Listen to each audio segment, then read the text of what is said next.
তো সেই জন্যেই কিন্তু সেটার কথা বলা হচ্ছে যে এখানে ওপেন কম্পিটিশনের মাধ্যমে যারা আসবে তারা এই কাজটা পাবে। শুধুমাত্র কেন এই ব্যবসা প্রতিষ্ঠান বা ব্যবসায়িক এই কাজগুলোতেই আমরা বিদেশিদের উপর নির্ভর করব? আমরা তো তাহলে সরকারও বিদেশিদের হাতে দিয়ে দিতে পারি, সেটা আরও ভালো না? ইসরায়েলের সাথে তারা পরোক্ষভাবে তাদের নিজেদের স্বার্থ রক্ষার জন্যে, রাজতন্ত্র বজায় রাখার জন্যে এবং তাদের গদি ঠিক রাখার জন্যে তারা যা করার তাই করছে। তো সৌদি আরবের কি কোনো প্রয়োজন আছে $1 ট্রিলিয়ন অস্ত্র কেনা মার্কিন যুক্তরাষ্ট্র থেকে? আপনার এই অস্ত্র দিয়ে আপনি কখনোই কোনো ইসরায়েলের বিরুদ্ধে কোনো যুদ্ধ করতে পারবেন না, কারণ যুদ্ধ করতে গেলে তার কাছ থেকে রিমোট কন্ট্রোলের পাসওয়ার্ড লাগবে। ইরানের সামরিক সক্ষমতা তাদের নিজস্ব বলয় থেকেই তৈরি করা। তারা কিন্তু বিদেশি কোনো প্রযুক্তি হায়ার করে তারা তাদের এই সামরিক যে প্রযুক্তি যে এটাকে উৎকর্ষতা, এটা কিন্তু তাদের নিজস্ব। এটা কিন্তু বাহিরে কাউকে বুঝতেও দেয় না। এই জন্যই কিন্তু ইসরায়েলের একটু সমস্যা হয়েছিল, ইরানকে অ্যাটাক করতে গিয়ে আসলে ইরানের স্ট্র্যাটেজি কিন্তু তারা বুঝতে পারেনি। আমি জোহরের নামাজ চার্চে পড়লাম, আসরের নামাজ চার্চে পড়লাম, আমি বললাম যে এটা কি, বলে যে এইটাই মসজিদ হয়ে গেছে।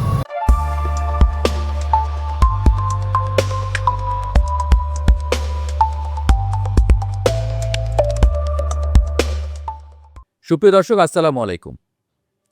ইরান রেডিও বাংলার নিয়মিত অনুষ্ঠান মুখোমুখি থেকে আপনাদের সবাইকে আমন্ত্রণ জানাচ্ছি। আমি মাহবুব হাসান। আজ আমরা একজন গুণী মানুষকে স্টুডিওতে পেয়েছি। তিনি ছাত্র জীবনে শেরেবাংলা কৃষি বিশ্ববিদ্যালয়ের ছাত্র সংসদের নির্বাচিত ভিপি ছিলেন এবং সেই সময় শেরেবাংলা কৃষি বিশ্ববিদ্যালয়ের ছাত্রদলের সভাপতি ছিলেন। তিনি এমএস করেছেন নেদারল্যান্ডস থেকে, পরবর্তীতে ঢাকা বিশ্ববিদ্যালয় থেকে পিএইচডি করেন। কর্মজীবনে বাংলাদেশ ব্যাংকের যুগ্ম পরিচালক ছিলেন। বর্তমানে মাইক্রোফাইবার গ্রুপের ফিনান্স ডিরেক্টর হিসেবে নিয়োজিত আছেন। আর জাতীয়তাবাদী কৃষিবিদদের শীর্ষ সংগঠন এগ্রিকালচারিস্ট অ্যাসোসিয়েশন অব বাংলাদেশের আহ্বায়ক হিসেবে দায়িত্ব পালন করছেন। এটি কৃষিবিদদের সর্বোচ্চ রাজনৈতিক বড় প্ল্যাটফর্ম, সর্বোচ্চ প্ল্যাটফর্ম। আমরা কথা বলছি স্বনামধন্য ব্যক্তিত্ব ডক্টর কামরুজ্জামান কায়সারের সঙ্গে। কায়সার ভাই, আপনাকে স্বাগত জানাচ্ছি। ধন্যবাদ আপনাকে, আপনাকেও স্বাগত। ভালো আছেন? আলহামদুলিল্লাহ। জি। আমরা আলোচনা শুরু করতে পারি। জি, অবশ্যই। আপনি জানেন যে ২০২৪ সালের ঐতিহাসিক গণ অভ্যুত্থানের পরে তৎকালীন ফ্যাসিস্ট সরকার শেখ হাসিনা এবং তার সরকার যখন পতন ঘটে, এরপরে ছাত্র জনতার অনুরোধে বা ম্যান্ডেটে ডক্টর মোহাম্মদ ইউনূস অন্তর্বর্তীকালীন সরকারের দায়িত্ব নেন। তখন অনেক প্রত্যাশা ছিল এই সরকারের প্রতি, এখনও আছে সেই প্রত্যাশা।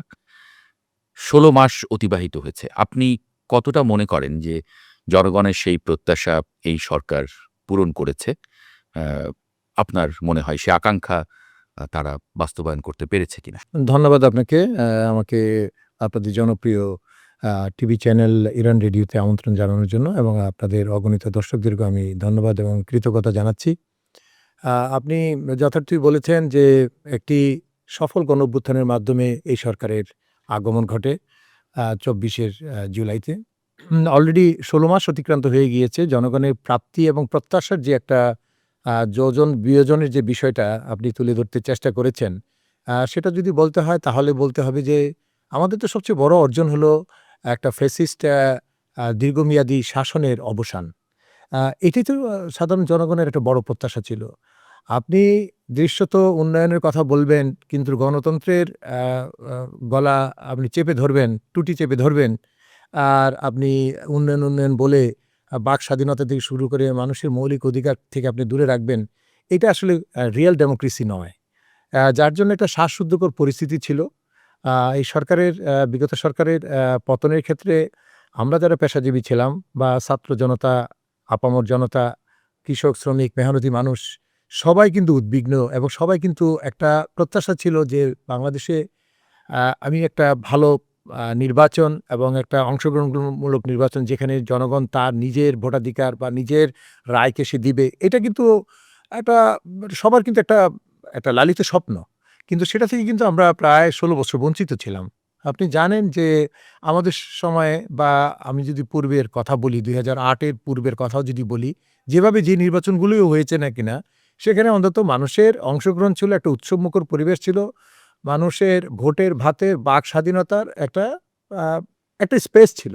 সেই স্পেসটা কিন্তু শেখ হাসিনা সরকারের সময় টোটালি সেটা বিলুপ্ত হয়ে গিয়েছিল। আসলে ক্ষোভটা ওই জায়গা থেকেই।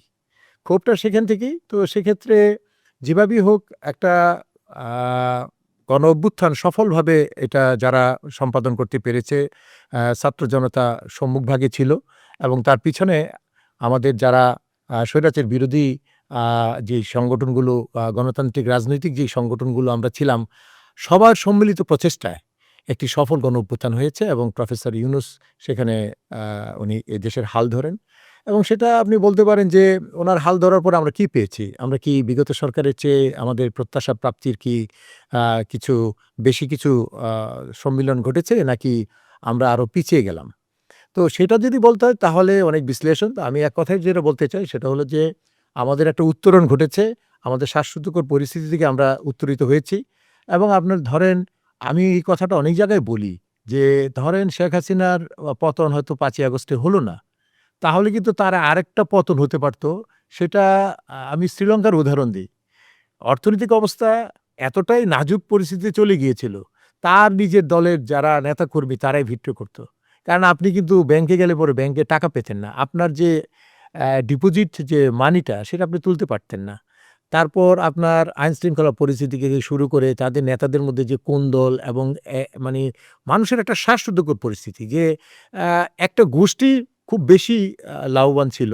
সেটা একটা আপার লেভেলের আওয়ামী জি। গোষ্ঠী যেটা ৭১ এর পরে আমরা ৭২ থেকে ৭৫ এর ওই সময় শেখ মুজিবের শাসনামলে আমরা যেটা দেখেছিলাম, ওই শাসনামলের চেয়েও আরো ভয়ানক একটা পরিস্থিতি ছিল। মানে গণতন্ত্রের উত্তরণের একটা রাস্তা তৈরি হলো এটা। জি, জি, জি। তো সেটা প্রফেসর ইউনূসের সবচেয়ে বড় অর্জন এবং অর্থনৈতিক একটা শৃঙ্খলা এটা নিয়ে আসা এবং আপনার সার্বিকভাবে এই যে সংস্কারের যে বিষয়গুলো এসেছে, এগুলো নিয়ে তো আমরা আসলে কোনো কথাই বলতে পারতাম না। জি। তো আমরা প্রফেসর ইউনূস সাহেবের অন্তর্বর্তী সরকারকে যদি সমালোচনা করতে চাই, অনেক সমালোচনাই করতে পারি। কিন্তু আপনি দেখবেন যে উনি কখন কি পরিস্থিতিতে উনি ক্ষমতা মানে নিয়েছেন। তাহলে একটা সমালোচনা মূলক প্রশ্ন করি। এই সমালোচনাটা তো আছে বাজারে। অ্যা ২৪শে গণ অভ্যুত্থানে বাংলাদেশের জনগণ সাবেক ফ্যাসিস্ট সরকারের পাশাপাশি অ্যা ভারতীয় আধিপত্যবাদকেও না বলেছে, জি। প্রত্যাখ্যান করেছে। কিন্তু অনেকে মনে করেন যে ডক্টর মোহাম্মদ ইউনূস দেশ পরিচালনা করতে গিয়ে যে স্বাধীন চেতার নীতি গ্রহণ করার পরিবর্তে পশ্চিমা দেশগুলো বিশেষ করে আমেরিকার স্বার্থকে প্রাধান্য দিচ্ছেন, এরকম একটা আলোচনা বাজারে আছে। তারা এর কারণ হিসেবে চট্টগ্রাম বন্দর হ্যান্ডলিংয়ে আ বিদেশিদের কাছে হস্তান্তরের প্রসঙ্গটি সামনে আনেন, যেটা নিয়ে এখন আমরা আন্দোলনও হতে দেখছি। প্রশ্ন হচ্ছে, বাংলাদেশ কি তাহলে ভারতীয় আধিপত্যবাদকে প্রত্যাখ্যান করে মার্কিন সাম্রাজ্যবাদের দিকে ঝুঁকে যাচ্ছে? আমি এই প্রশ্নের সাথে আমি একটু সাপ্লিমেন্ট করব। আমি পুরোপুরি একমত নই। এইজন্যে আমি বলব যে আপনি জানেন যে প্রফেসর ইউনূসের ব্যাপারে কিন্তু ভারত সরকার খুবই বিরাগভাজন। আপনি জানেন যে এই ২ দিন আগে রাশিয়ার প্রেসিডেন্ট পুতিন আপনার ভারত সফরে সরকারি সফরে এসেছে। নয়াদিল্লিতে আপনার পুরা নয়াদিল্লি বিভিন্ন রাজপথে প্রফেসর ইউনূসের ব্যাপারে ওখানে লেখা আছে স্টেপ ডাউন ডক্টর ইউনূস। তো যদি ডক্টর ইউনূস ভারতমুখী বা ভারতের তোষণ করতেন তাহলে উনার স্টেপ ডাউন চাই কেন? না, ভারতের তোষর নয়। মানে আমি বলছি যে ভারতের ওখান থেকে তো আমরা সরে এসেছি। জি। এখন আমরা আমেরিকাপন্থী হয়ে গেলাম কিনা? না, আমেরিকাপন্থী হওয়ার ক্ষেত্রে আপনি যেটা উদাহরণ দিলেন যে চট্টগ্রাম বন্দর সেটা লিজের ক্ষেত্রে আমেরিকান কোনো কোম্পানিকে সেটা দিয়েছি কিনা বা দিলে পরে সেটা আমাদের মার্কিন নীতির প্রতি আমাদের একটা নতজানু ভাব কিনা এটাই আপনি বোঝাতে চেয়েছেন। আমি এটার সাথে একমত নই। এইজন্য আমি বলব যে এটা হলো আন্তর্জাতিকভাবে আপনার মুক্ত অর্থনীতির যে বিষয়টা যেটা বিগত সরকারের থেকে শুরু করে আগে থেকেই এটা চলে আসছে। ৯০ দশকের পর থেকেই কিন্তু মুক্ত অর্থনৈতিক বাজারের উপরে কিন্তু সবাই গুরুত্ব দিয়ে আসছে। তো এখানে যদি আমাদের যারা ওখানে সিবিএ করে বা যারা বাংলাদেশী যে টার্মিনাল হ্যান্ডলিং এর যে অ্যাসোসিয়েশন বা যে সংস্থাগুলো এর আগে পরিচালনা করেছে, তাদের কার্যক্রম বা তাদের যে আপনার রপ্তানিতে তারা তো গতি আনতে পারেনি। আমি গার্মেন্টস শিল্পের সাথে জড়িত। আমার গুডস যখন চিটাগাং বন্দরে যায়, তখন আপনার ফিডার ভেসেলে আপনার থাকে ৭ দিন। আর মাদার ভেসেলে উঠতে আরো মানে প্রায় ৭ দিন, ১৪ দিন তো আমার এই পোর্টেই চলে যায়। তো এখন যেটা আমেরিকান কোম্পানিকে দেয়া হচ্ছে বা চিন্তাভাবনা করা হচ্ছে, শুধু আমেরিকান নয়, এটা ওয়েস্টার্ন ওয়ার্ল্ডের যে কোনো কোম্পানি এখানে আসতে পারে কম্পিটিশনের ভিত্তিতে।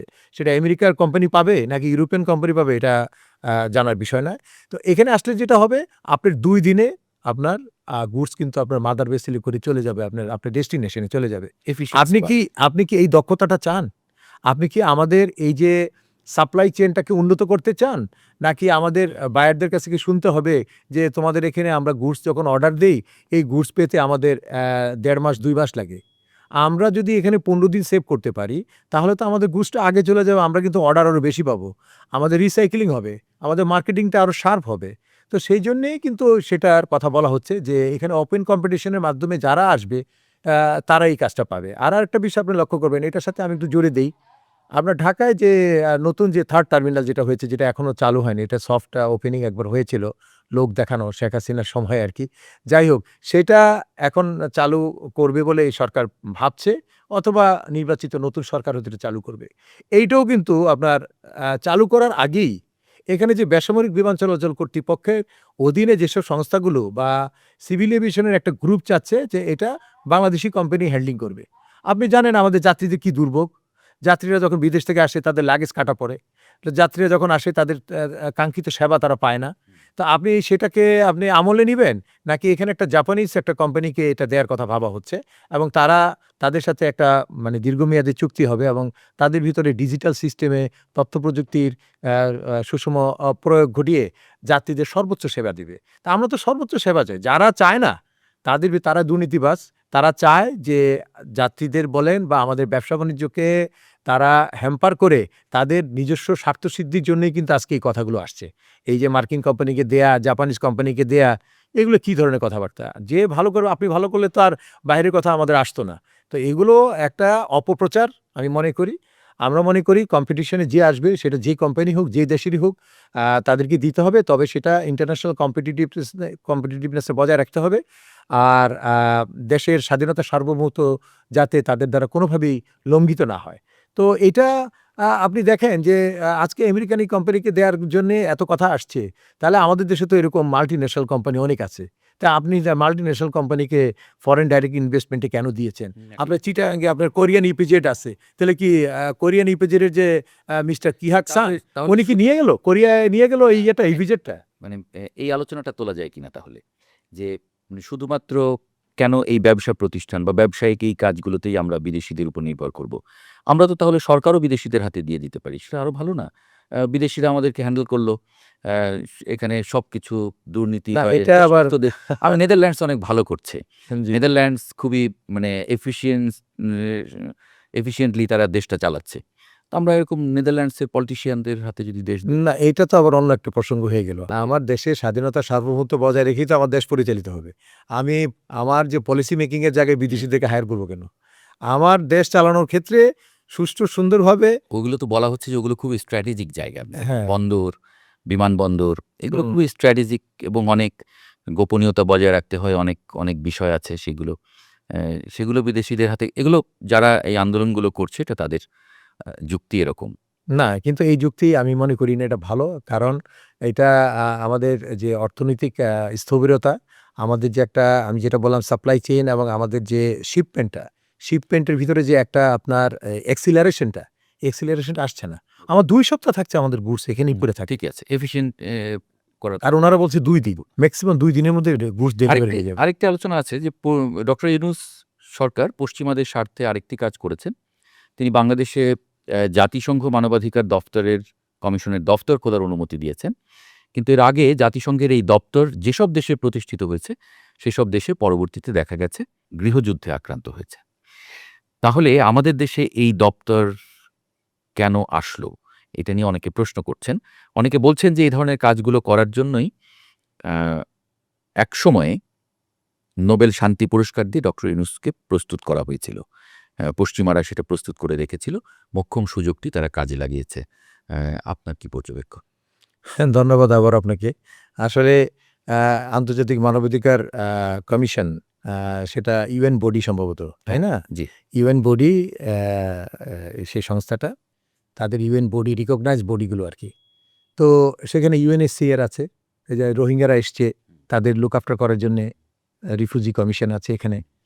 তারপরে এখানে food and agriculture organisation WFP আছে, হ্যাঁ, অনেক কিছুই আছে। তো এটা আসলে এমন কি? এটা কি আমাদের স্বাধীনতা সার্বভৌমত্ব কেড়ে নিয়ে যাবে? মানে এই যে সমস্ত দেশে গৃহযুদ্ধ হয়েছে, এটা কি কাকতালীয় মনে করেন? না, যেসব দেশে গৃহযুদ্ধ হয়েছে সেখানে মানবাধিকার কমিশন গিয়েছে বলে তাদের গৃহযুদ্ধ কি বেড়ে গিয়েছে? এটার সাথে কি ওইটা কি মানে রিলেট করা যায়? এটা তো আসলে একটা কমিশন আমাদের দেশে যখন আপনার সার্কের মানে আপনার ইয়েটা আ কার্যক্রমটা পুরোপুরি শুরু হলো। এটার হেড অফিস ছিল, মহাসচিবের কার্যালয় ছিল কাঠমান্ডুতে, আ নেপালে। তাহলে কি আমি নেপালকে দায়ী করব? বা ইন্ডিয়াকে দায়ী করব? তো এইটা আসলে যুক্তির খাতিরে যুক্তি দিয়ে এটাকে রিলেট করা আমার মনে হয় যুক্তিসঙ্গত নয়। আর বিষয়টা হলো যে ইথিওপিয়ার সাথে আমার তুলনা করবে কেন? তাদের যে বিভিন্ন সূচক, জীবনমান বলেন বা সামাজিক সূচকে তারা কোনো ক্ষেত্রে আমাদের চেয়ে অনেক পিছিয়ে আছে। আমরা কোনো ইয়েতে কি বলে সূচকে অনেক এগিয়ে আছি। এবং হ্যাপিনেস এর দিক দিয়ে আপনি জানেন যে বাংলাদেশ কিন্তু মার্কিন যুক্তরাষ্ট্রের চেয়েও এগিয়ে আছে।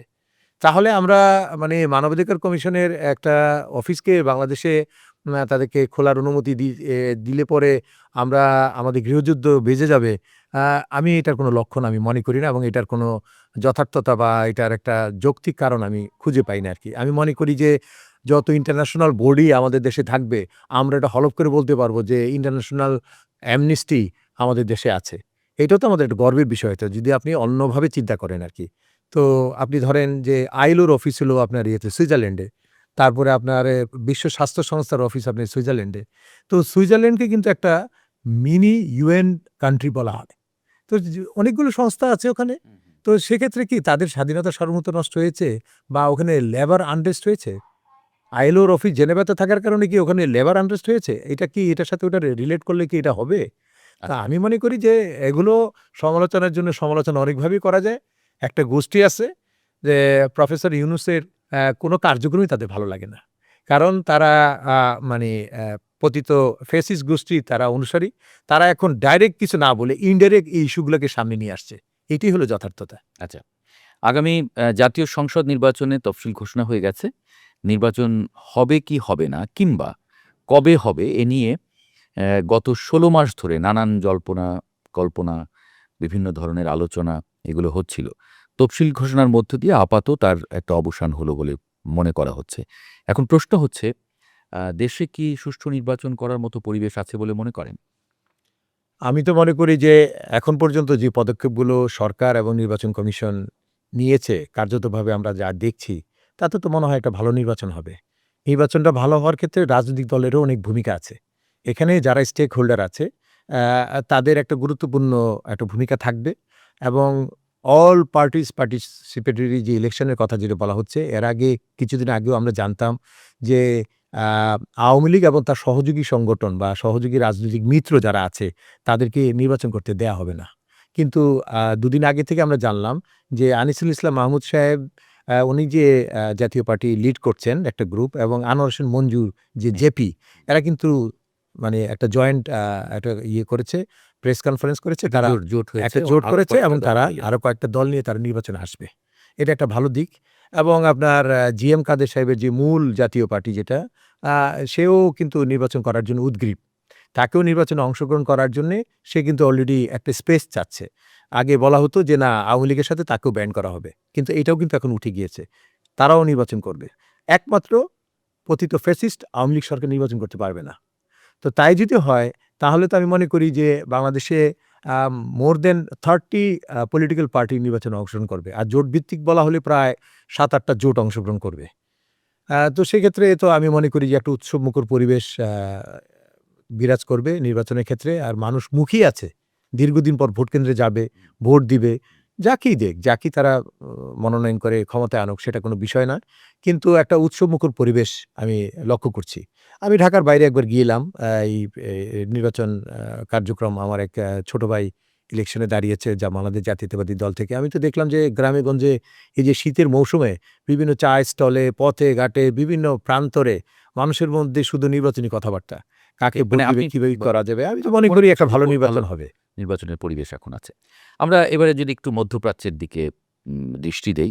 আপনি জানেন যে গাজা উপত্যকায় ইসরায়েলি বাহিনী গত ২ বছর কি ধরনের তাণ্ডব চালিয়েছে।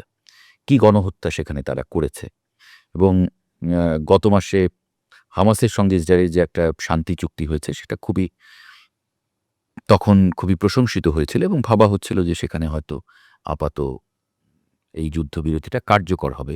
গাজার মানুষ হয়তো এখন একটু ঘরে ফিরতে পারবেন। কিন্তু বিস্ময়ের ব্যাপার, সেই চুক্তি লঙ্ঘন করে প্রায় প্রতিদিনই দেখা যাচ্ছে যে এখনো গাজায় ইসরায়েলি বিমান হামলা চলছে।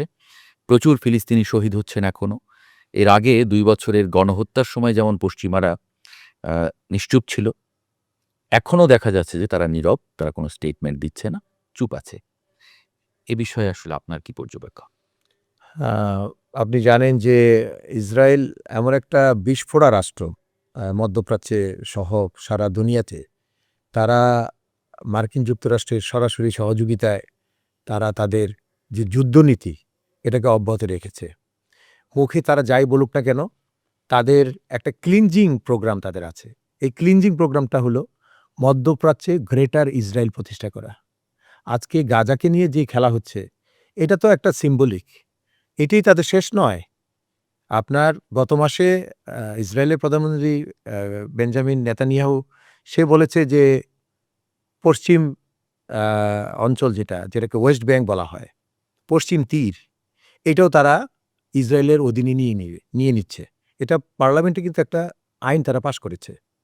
পরবর্তীতে যখন আবার ইউরোপিয়ান ইউনিয়ন এবং মার্কিন যুক্তরাষ্ট্র থেকে এর ভেটো দেওয়া হলো যে, "না, তুমি এটা বলতে পারো না।" হ্যাঁ? ওয়েস্ট ব্যাংক কিন্তু এখনো সেটা একটা ডিসপিউটেড আছে। এটা কারোর অধীনে নয়। এটা আ পিএলওর অধীনে আছে। পিএলওর নিয়ন্ত্রণে আছে এবং তারা একটা স্বশাসন ভোগ করছে। একটা স্বায়ত্তশাসন তাদের আছে। তো এই বিষয়টা তারা এটা আ বা ইসরায়েল আরব রাষ্ট্রগুলোকে বা সারা বিশ্বকে আ বুঝাতে চায়, "উই ডোন্ট কেয়ার।" আমরা কাউকে কেয়ার করি না। যুদ্ধবিরতি যতই হোক, যতই এখানে চুক্তিনামা হোক না কেন, কোনো লাভ নেই। আমাদের যে মিশন অ্যান্ড ভিশন, আমরা এটা পূরণ করবই। আমরা গাজায় আপনার 2 মিলিয়ন পিপল আছে। এই 2 মিলিয়ন পিপলকে পর্যায়ক্রমে তারা এখানে জেনোসাইড চালিয়ে শেষ করে দিবে। আজ থেকে আপনার ২ বছর আগে অক্টোবরের ৭ তারিখে, যেটাকে ব্ল্যাক ডে বলা হয়, আ ইসরায়েলে যে আক্রমণ হয়েছে হামাসের তরফ থেকে, ওইটার পাল্টা হিসাবে তো তারা অলরেডি ৭০,০০০ ইসরায়েলিকে মেরে ফেলছে। এই ফিলিস্তিনিকে মেরে ফেলেছে। নিরীহ নারী, পুরুষ, শিশু থেকে শুরু করে সবাইকে। এবং আপনার ওখানে 90% বসতবাড়ি তারা ধ্বংস করে ফেলেছে। ওখানে বসবাসের কোনো উপযুক্ততা নেই এখন।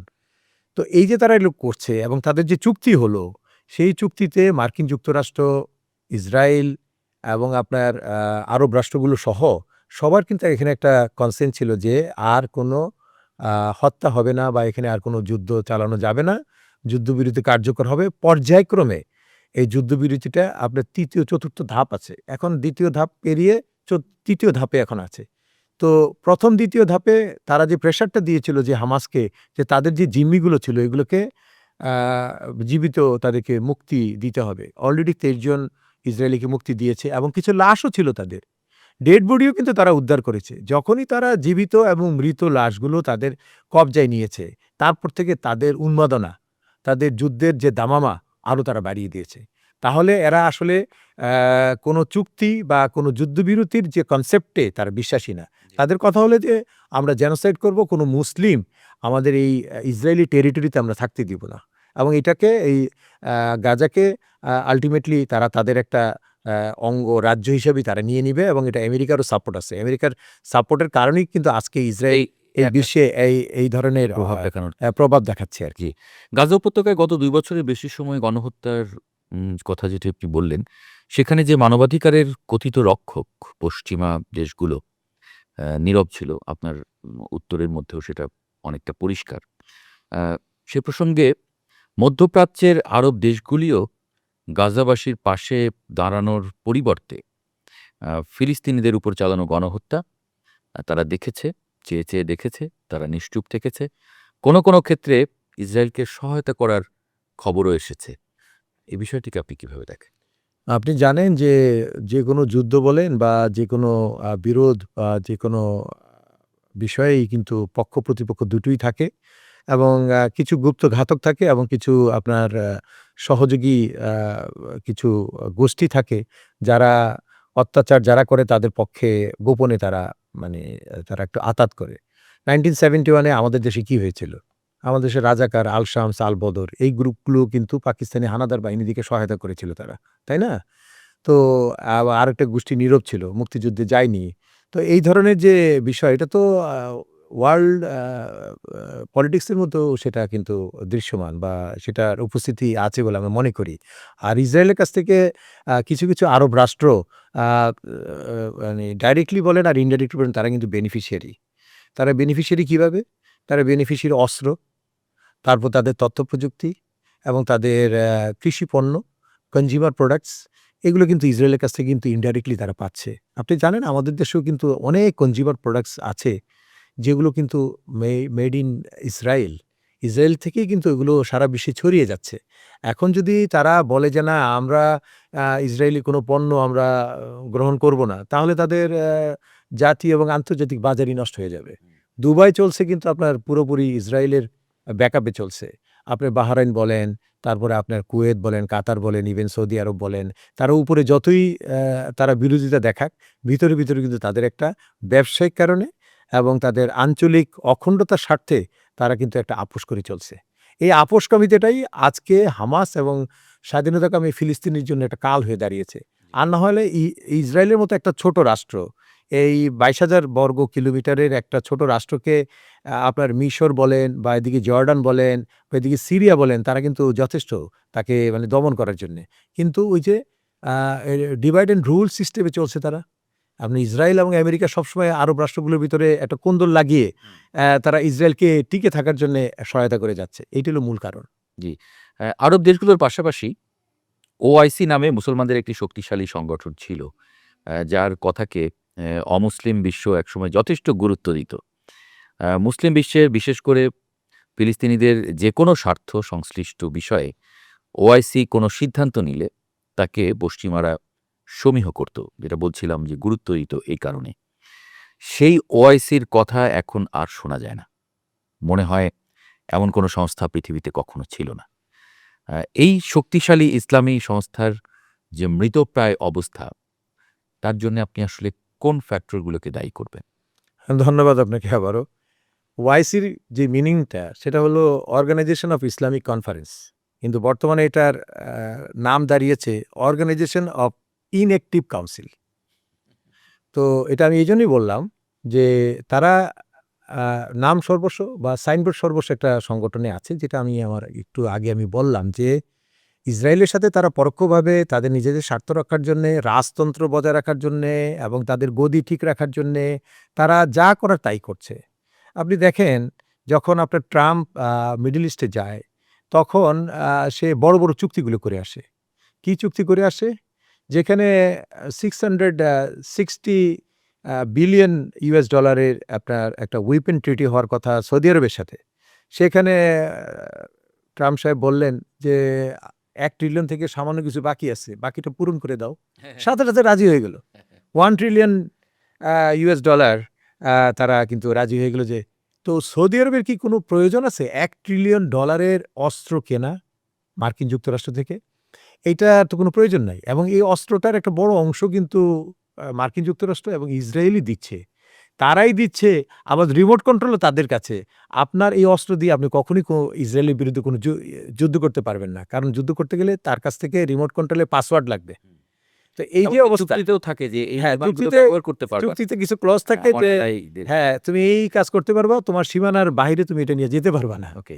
আচ্ছা, তো এই যে তাদের তাদের মূল কথা হলো কি, তাদের ওই যে আমি যেটা বললাম যে মোনার্কিটা ঠিক রাখার জন্যে এবং তাদের যে বিপুল যে ইনকাম আপনার তেল থেকে, তারপর আপনার স্বর্ণ থেকে, বিভিন্ন খনিজ পদার্থ থেকে তাদের যে রিজার্ভ দিন, দিন তাদের বেড়ে যাচ্ছে। আমি তো মনে করি যে আল্লাহর অনেক অশেষ রহমত আছে আমাদের হুজুর সাল্লাল্লাহু আলাইহি ওয়াসাল্লামের জন্মস্থান। সেখানে বলে আল্লাহ তাদেরকে যেভাবেই হোক মানে ঢেলে দিয়েছে, তাদেরকে মানে তেলের উপরে, স্বর্ণের উপরে ভেসে রাখছে।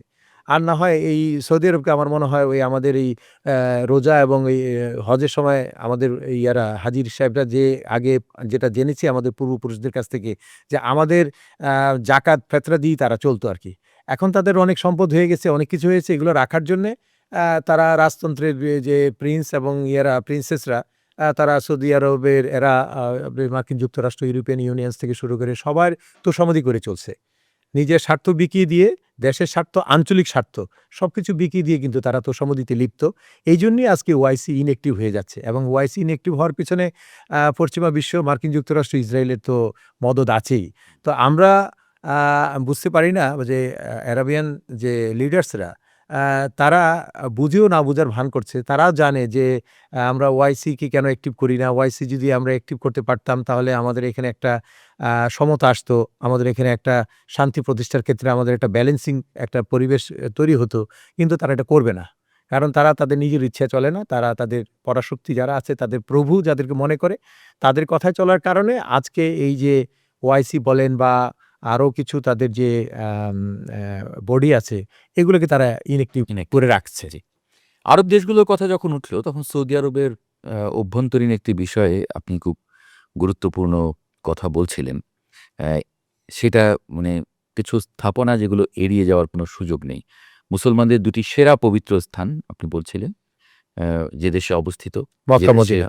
মহানবী সাল্লাল্লাহু আলাইহি সাল্লামের রওজা মুবারক আছে, যে পুণ্যভূমিতে পবিত্র কুরআন নাজিল হয়েছে, যেখানে এখনো প্রকাশ্যে মদ বিক্রি হয়, সেই দেশে নাইট ক্লাব প্রতিষ্ঠিত হয়েছে। বিবাহ বহির্ভূত সম্পর্ক পরোক্ষভাবে সেখানে মেনে নেওয়া হয়েছে। কারণ আমরা জানি যে একজন পশ্চিমা ফুটবলার তার অবিবাহিত বান্ধবীকে নিয়ে সেখানে বসবাস করছেন। সারা বিশ্বের মুসলমানদের অন্তরে রক্তক্ষরণ হচ্ছে এই বিষয়গুলোতে। কারণ ওই যে আগে উল্লেখ করলাম যে দুটি অত্যন্ত পবিত্র স্থান মুসলমানদের জন্যে। সেখানে আসলে কেউ কিছু বলার সাহস পাচ্ছে না বা দেখাচ্ছে না। কিন্তু প্রশ্ন হচ্ছে যে এমনটা আসলে কেন হচ্ছে? হ্যাঁ, আপনি জানেন যে সৌদি আরবের যে নীতিমালা, তাদের রাষ্ট্র পরিচালনার যে কতগুলো গাইডলাইন আমরা দেখে আসছিলাম আ ইতিপূর্বে। যে সেখানে আপনার অ্যালকোহল, জুয়া, ক্যাসিনো এই ধরনের যেগুলো ইসলাম বিরোধী, এগুলো টোটালি সেখানে নিষিদ্ধ, হারাম। নিষিদ্ধ। হুম।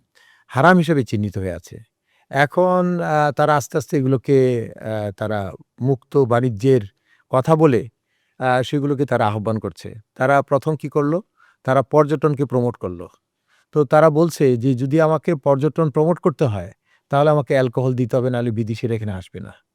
তারপর এখানে আপনার ক্যাসিনো থাকতে হবে, সিনেমা থাকতে হবে, এখানে থিয়েটার থাকতে হবে, এখানে বড়, বড় ক্লাবগুলোকে তারা এখানে চালু করেছে। আপনার ধরেন আল হেলাল, ইত্তেহাদ থেকে শুরু করে অনেক বড়, বড় যে ওদের ফুটবল ক্লাবগুলো অনেকটা আপনার স্পেন বা জার্মানি বা ইতালির মতো আ যে লিগ ফুটবলগুলো এখানে চালু করে অনেক বিদেশিদেরকে এখানে এনেছে। এটা কিন্তু তাদের ইচ্ছায় না। এটা কিন্তু সেই ঘুরে ফিরে পশ্চিমা বিশ্ব এবং মার্কিন যুক্তরাষ্ট্রের ইঙ্গো-মার্কিন যে পরিকল্পনার অংশ হিসাবে কিন্তু তারা এগুলো করছে এবং ওই টোপের ভিতরে কিন্তু তারা পড়ে যাচ্ছে। বলছে, "তোমরা এখানে একটা স্পোর্টস করো, অনেক ভালো হবে। তারপর তোমরা এখানে ওয়ার্ল্ড কাপ করবে। তারপর তোমাদের রেভিনিউ বাড়বে, পর্যটন বাড়বে। শুধু তেল দিয়ে আর খনিজ পদার্থ দিয়ে তোমাদের ইনকাম থাকবে কেন?" তো এই যে তাদের মানে তাদের এই যে একটা আসক্তি যে না আমরা আরো কিছু ইনকাম করব বা আমাদের আরো অনেক স্কোপ আছে। এই খপ্পরে পড়ে কিন্তু আসলে তাদের মূলনীতি থেকে তারা বিচ্যুত হয়ে যাচ্ছে। শরিয়া পরিপন্থী তারা কাজে লিপ্ত হয়ে গেছে এখন। তো আপনারা জানেন যে রাজ পরিবারের যে সদস্যরা তাদের কেউ না কেউ আপনার মার্কিন যুক্তরাষ্ট্র বা ইউরোপ থেকে উচ্চতর ডিগ্রি নিয়ে আসছে।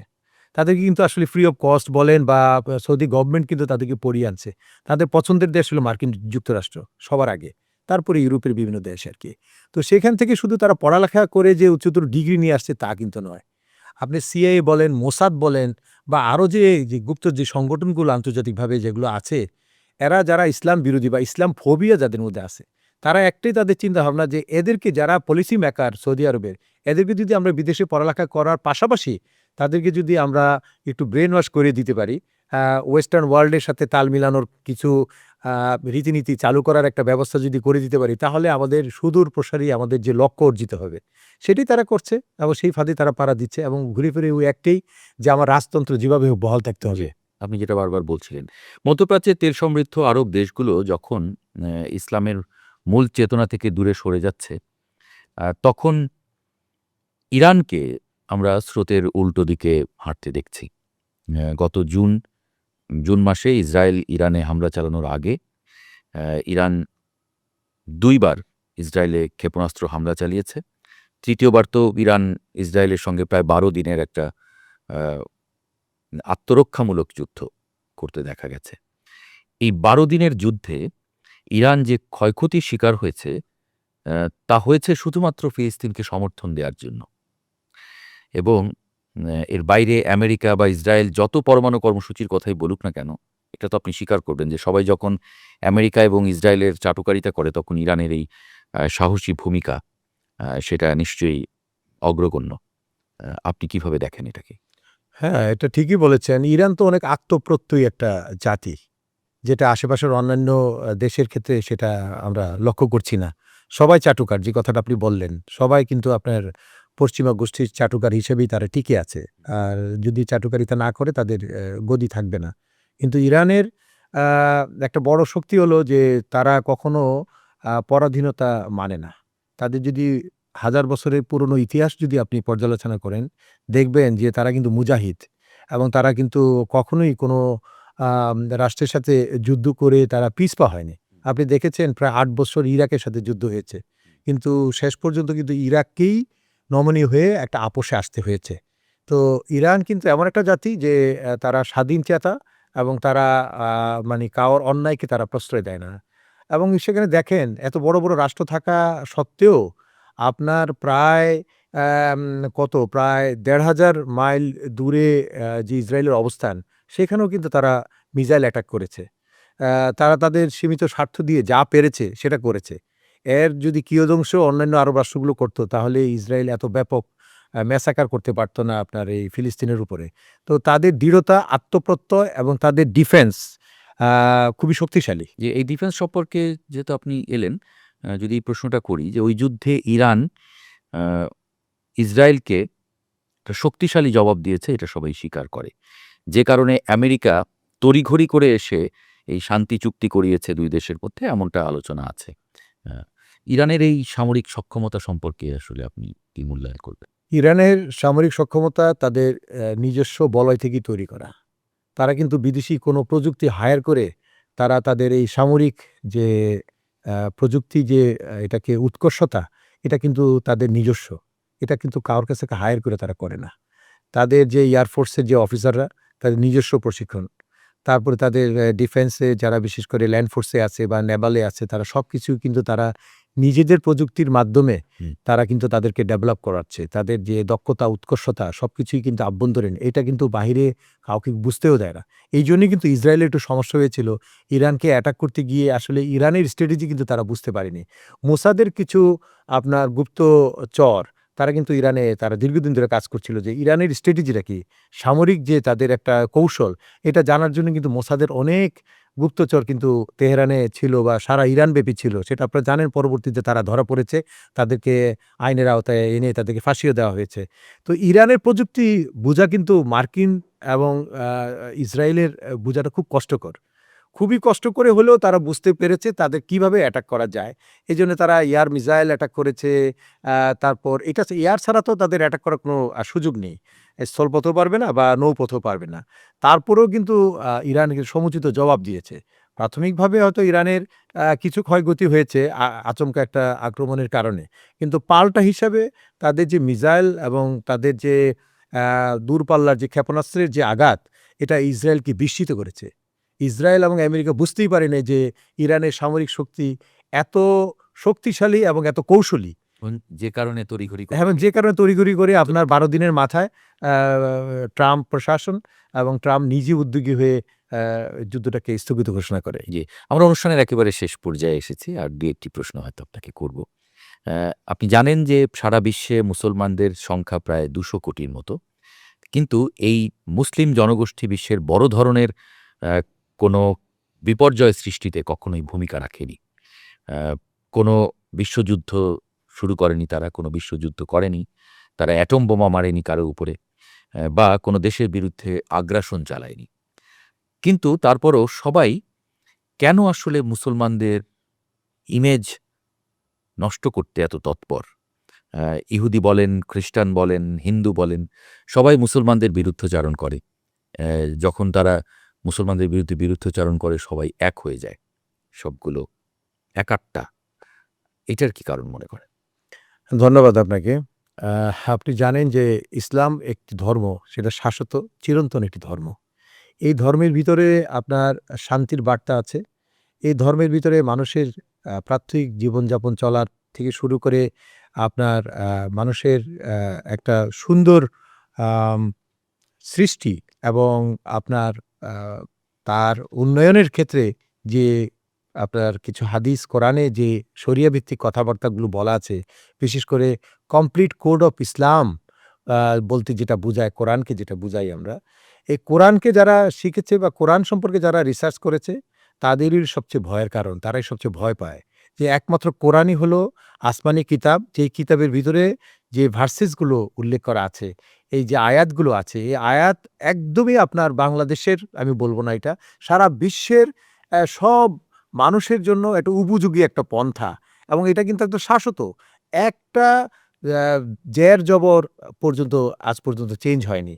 তো অন্যান্য যে ধর্মগ্রন্থগুলো সেগুলো কিন্তু আপনার মডিফাই হয়েছে।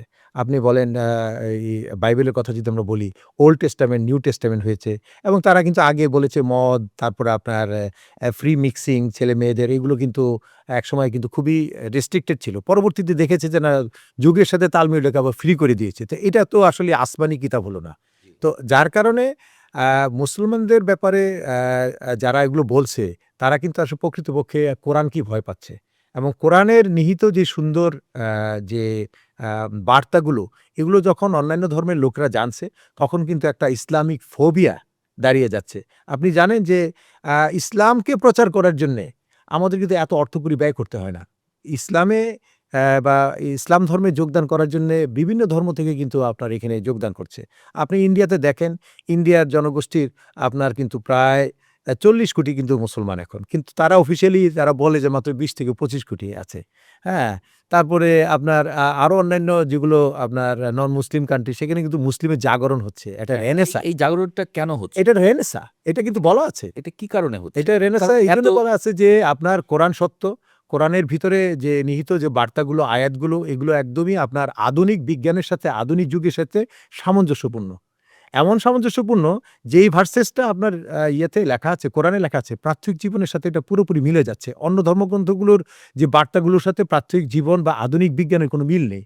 যার কারণে ইসলামের প্রতি মানুষের বড়, বড় বিজ্ঞানী যারা আছে তারা এগুলো রিসার্চ করে তারা দেখছে যে সত্যিকার অর্থে তো একদম বাস্তব যুগোপযোগী ধর্মগ্রন্থ হলো আপনার কোরআন। মানে যে এবং কারণেই কি আসলে ইউরোপ এবং আমেরিকাতে বেশি সংখ্যায় মানুষ অবশ্যই আমি একটা কথা আপনাকে বলি, দেখেন আমি গত বছর আমি নেদারল্যান্ডসে গিয়েছিলাম এবং আপনার জার্মানি আর ইংল্যান্ডে গিয়েছিলাম। আমি নেদারল্যান্ডস আমাদের কিছু বাঙালি পরিচিত আছে, তাদেরকে আমি বললাম যে, "আমি তো একটু নামাজ পড়বো, জোহরের নামাজ পড়বো বা ইয়ে।" কয়, "আসেন, আসেন।" আসেন না। আমাকে নিয়ে গেল কোথায়? আপনার একটা চার্চে নিয়ে গেল। আমি জোহরের নামাজ চার্চে পড়লাম। আসরের নামাজ চার্চে পড়লাম। আমি বললাম যে, "এইটা কি?" বলল যে, "এইটাই মসজিদ হয়ে গেছে।" এখন ওই খ্রিস্টান ধর্মের অনুসারীরা তাদের চার্চে যাচ্ছে না। তারা তাদের ধর্ম নিয়েই কিন্তু তারা আসলে আ হতাশ এবং তারা উদাসীন। মানে একটু বলেন তো ওর মানে কিরকম চার্চটাকে কি কনভার্ট করে ফেলেছে? চার্চের ওই স্ট্রাকচারটা আছে। স্ট্রাকচারের মধ্যেই এখন ওখানে মিম্বার বানিয়ে মুসলমানরা ওখানে নামাজ পড়ছে। আপনার প্রাত্যহিক নামাজ, জুমার নামাজ, ঈদের নামাজ সবই হচ্ছে। সেখানে আমি আজকে থেকে আপনার ৩০ বছর আগে আপনার নেদারল্যান্ডসে ছিলাম। আপনার আমস্টারডামে একটা সেন্ট্রাল মসজিদ ছিল। এখন আমি এবার গিয়ে দেখলাম প্রায় ১০০ র মতো মসজিদ হয়েছে এবং এই মসজিদগুলো মেক্সিমাম গুলো চার্চ।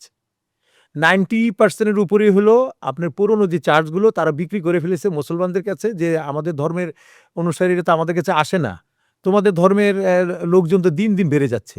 তো ঠিক আছে, এবং মুসলমানরাও মানে অনেক টাকা দিয়ে ওই চার্চগুলো কিনে নিচ্ছে এবং সেখানে মসজিদ হচ্ছে। তো এটা কি আপনার ইসলামের যে একটা প্রচার বা যে একটা প্রসার ইউরোপে, এবং সেখানে আমি অনেক হোয়াইট পিপলকে দেখেছি যারা আপনার ডাচ পিপল, তারাও কিন্তু নামাজ পড়ছে। তা আমি খুবই অভিভূত হয়ে গেলাম। ৩০ বছর আগে আমি নেদারল্যান্ডে যে চিত্র দেখেছিলাম, মানে বিশেষ করে আপনার মসজিদ, মক্তব, মাদ্রাসার এগুলো কিছুই ছিল না। এখন সেখানে আপনার নুরানি মাদ্রাসা পর্যন্ত আছে এবং সেখানে ইসলামের চর্চা হচ্ছে। বিভিন্ন দেশের লোকজন এখানে ইসলাম প্রসারের জন্যে স্বাধীনভাবে কাজ করছে। আগে একটু রেস্ট্রিকশন ছিল। অনেক ধরনের বাধা বিপত্তি আসতো। এখন কিন্তু ইউরোপে আ এমন একটা অবস্থা হচ্ছে যে আ আপনার এই জার্মানির যে সাবেক চ্যান্সেলর ছিল অ্যাঞ্জেলা মার্কেল, সে বলছে যে কিছুদিন পরে হয়তো আমাদের এটাই বলতে হবে, রিপাবলিক অফ জার্মানি না বলে বলতে হবে ইসলামিক রিপাবলিক অফ জার্মানি। কারণ আপনার জার্মানিতে আগে ছিল আপনার 3% মুসলিম, জার্মানির মুসলিমের সংখ্যা এখন প্রায় 6%, ডাবল হয়ে ডাবল গেছে। হয়ে গেছে।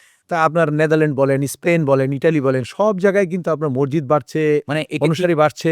এটা কি মানে মাইগ্রেন্ট করে যাচ্ছে নাকি এটা মাইগ্রেন্ট convert আছে, হচ্ছে? কিছু মুসলিম রাষ্ট্র থেকে তারা মাইগ্রেন্ট হয়ে ওখানে যাচ্ছে, তারা তো তাদের মতো করে প্রচার করছেই। আর যারা বর্তমান যুগে বিশেষ করে ইউরোপিয়ান যারা অনেক জ্ঞানী, গুণী, বিজ্ঞানী, তারা অনেক কিছু আবিষ্কার করছে, নোবেল বিজয়ী হচ্ছে। কিন্তু তারা যখন ধর্মের দিকে এসে একটু রিসার্চ করে, তখন দেখে যে আসলে Convert খ্রিস্টিয়ান বলেন বা আপনার জুইশ বলেন, এগুলো আসলে কোনো এগুলোর ভিত্তি নেই। তো তখন তারা দেখে যে আসলে শাশ্বত যেই মানে কোরআন বা শাশ্বত যে ধর্মগ্রন্থ সেটা হলো আপনার কোরআন। যার কারণে তারা ধীরে, ধীরে আপনার এই ইসলাম ধর্মে বিপুলভাবে তারা চলে আসতেছে এবং এটা কিন্তু পশ্চিমা বিশ্বের জন্য একটা বড় একটা মাথা ব্যথার কারণ। জি। Thank you doctor Kamruzzaman Kaiser. অনেক ধন্যবাদ। আপনার কাছ থেকে অনেক গুরুত্বপূর্ণ বিষয় আমরা জানলাম এবং আমরা খুব অনার্ড ফিল করছি আপনার মতো একজন মানুষকে আমাদের এই মুখোমুখি অনুষ্ঠানে পাওয়ার জন্য। আপনাকে ধন্যবাদ এবং অগণিত দর্শকদেরকে ধন্যবাদ। ইরান রেডিওকে বা আপনাদের যে স্টুডিও আপনারা এখানে পরিচালনা করছেন, এটা আমার জানা ছিল না। কিন্তু আপনারা খুব চমৎকারভাবে আপনাদের এই গণমাধ্যমকে তুলে ধরছেন এবং আপনাদের উত্তরোত্তর সাফল্য আমি কামনা করি। Thank you very much. দর্শক আপনাদেরকেও ধন্যবাদ জানাই দীর্ঘ সময় ধরে আমাদের এই পডকাস্টটি দেখার জন্যে। আগামী পর্বে নিশ্চয়ই আরও একজন গুণী মানুষকে নিয়ে আপনাদের সামনে আমরা হাজির হব। Thank you very much.